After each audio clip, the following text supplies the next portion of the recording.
Hello friends, आज हम देखेंगे वायु में जल यानी कि जल वायु में किस प्रकार से और किन किन रूपों में होता है।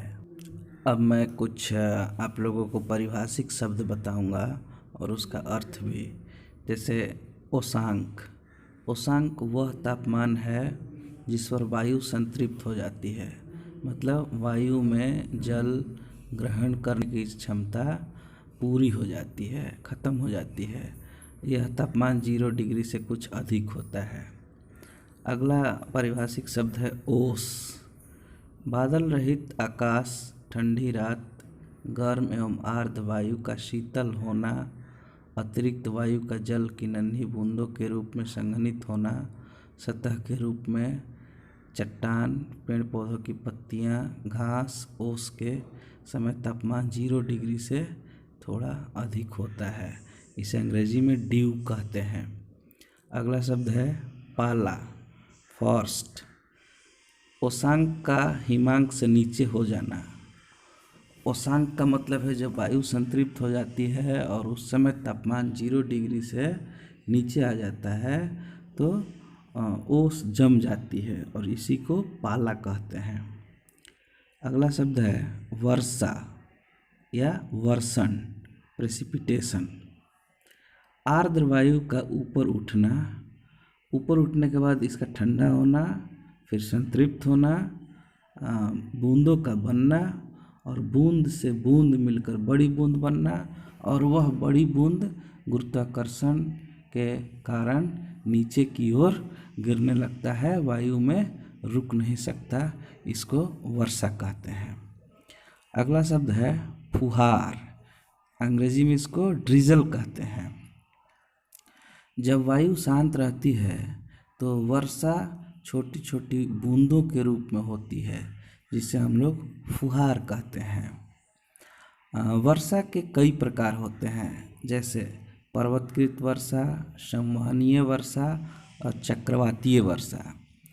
पर्वतकृत वर्षा यह भी कई प्रकार से संभव हो पाता है। जैसे कोई पर्वत सामने है और वायु जिसमें नमी बहुत अधिक है तो उससे टकरा करके जो बारिश होती है उसको पवनाभिमुख वर्षा कहते हैं। और पर्वत के दूसरे साइड में वर्षा नहीं होती है, वह साइड पवनाभिमुख होता है और वहाँ वृष्टि छाया होती है। अब बताऊंगा संवहनीय वर्षा।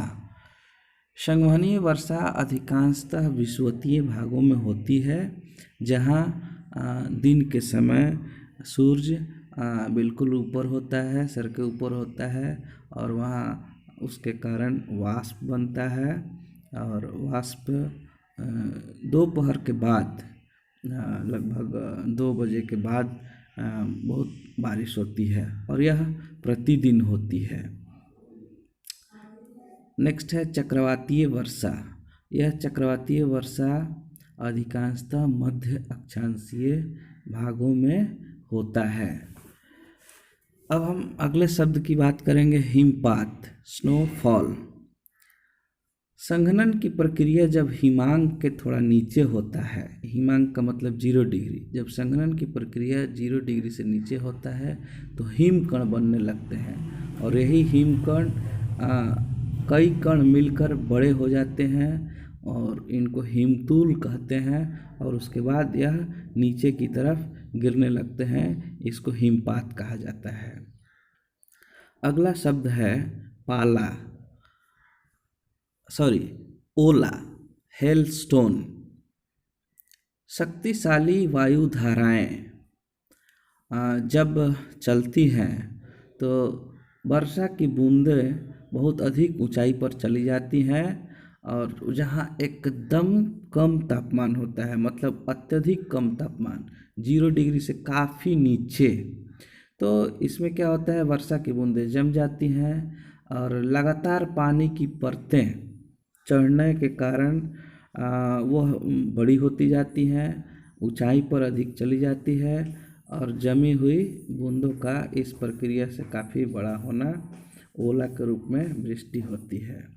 हम और आप ऐसे बरसात के दिनों में कभी कभी अनुभव करते हैं जब बहुत तेज़ हवा चलती है तो वर्षा के साथ साथ बीच में पानी के पत्थर गिरते हैं, जिसे हम लोग ओलावृष्टि कह सकते हैं। अगला शब्द है वाष्पीकरण। जल से गैस बनना, माने जल द्रव होता है, द्रव से गैस बनना ही वाष्पीकरण है और यह तापमान के कारण संभव है। आपको पता है कि 100 डिग्री तापमान पर जल उबलने लगता है और जल गैस के रूप में तब्दील होने लगता है। संघनन।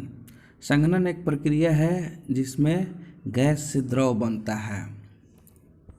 अगला शब्द है ओसांक। Due point. जिस तापमान पर वायु संतृप्त हो जाती है उसे ओसांक कहते हैं। अगला शब्द है वर्षण। जब जल ठोस या द्रव के रूप में ऊपर से नीचे की तरफ गिरती है तो उसे वर्षण कहते हैं। जल जब ऊपर जाता है तो तापमान कम होने के कारण संघनित हो जाता है और वर्षा हिमपात के रूप में, ओला के रूप में ऊपर से नीचे की तरफ गिरता है। जल वाष्प। वायु में गैस के रूप में जो जल की उपस्थिति होती है उसे जल वाष्प कहा जाता है। तापमान को नापने के लिए हम तापमापी का उपयोग करते हैं और तापमापी भी दो तरह का होता है, जिसमें एक में पारा रहता है और एक में अल्कोहल का उपयोग किया जाता है। इसी तरह से वायु दाब को मापने के लिए बैरोमीटर का इस्तेमाल किया जाता है और एक पारा वाला बैरोमीटर होता है और एक निर्द्रव बैरोमीटर होता है, मतलब उसमें द्रव का इस्तेमाल नहीं होता है, तो उसे एनरॉइड दाबमापी कहते हैं। अब अगला जो भाग है इसमें हम लोग देखेंगे दो चीज़ आर्द्रता के बारे में।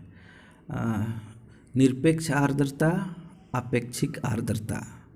निरपेक्ष आर्द्रता का मतलब है वायु के एक दिए गए आयतन में जलवाष्प का कुल भार, जैसे कि ग्राम प्रति घन मीटर इसका मापक है। उदाहरण के लिए 20 ग्राम प्रति घन मीटर, मतलब 1 घन मीटर वायु में 20 ग्राम निरपेक्ष आर्द्रता है। यह हालांकि बहुत व्यवहारिक नहीं है, इसलिए ज़्यादातर आपेक्षिक आर्द्रता का प्रयोग किया जाता है। रिलेटिव ह्यूमिडिटी, यह बहुत ही लोकप्रिय है।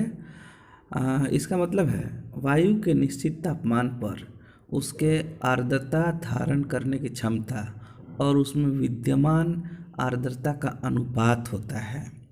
जैसे कि 25 डिग्री तापमान पर वायु में